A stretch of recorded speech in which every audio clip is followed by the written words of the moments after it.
Greetings, everybody. Father Mike. We are on day number 18, which is pretty wild. I wanted to read, I'm reading this book, and I shared it last weekend at my homily. It's called Thirsting for Prayer by Father Jacques Philippe.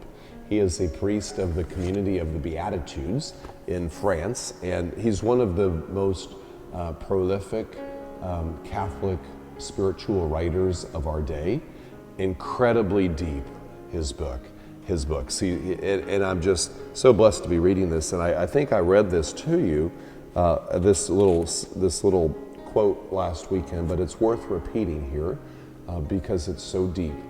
And the title of this chapter is "What's at Stake in Prayer?" And here he begins by quoting St. Lawrence Justinian. He says, "In prayer, the soul is purified, charity is nurtured, faith takes root, hope is strengthened, the spirit is gladdened.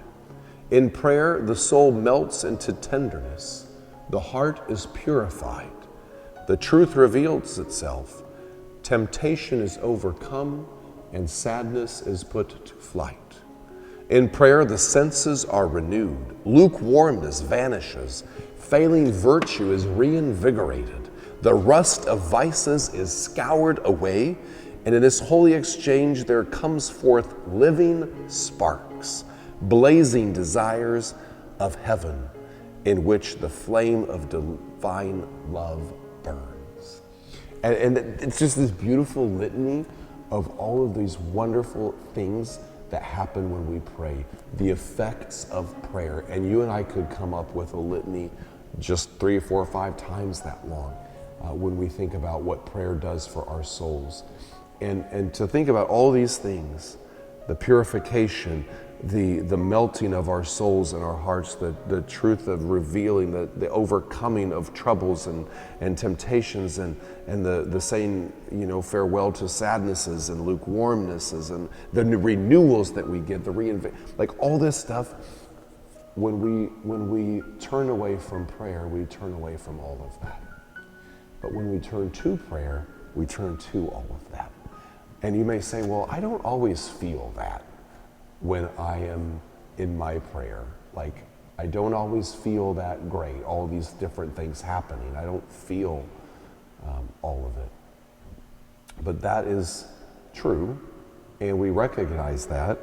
But remember that here says, perhaps we will not always find this same thing perceptibly every day, all those different things.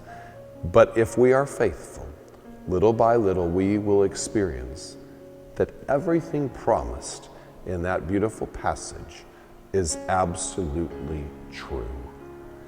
And so maybe you're at a place where your prayer doesn't feel rich, or it doesn't feel that life-giving.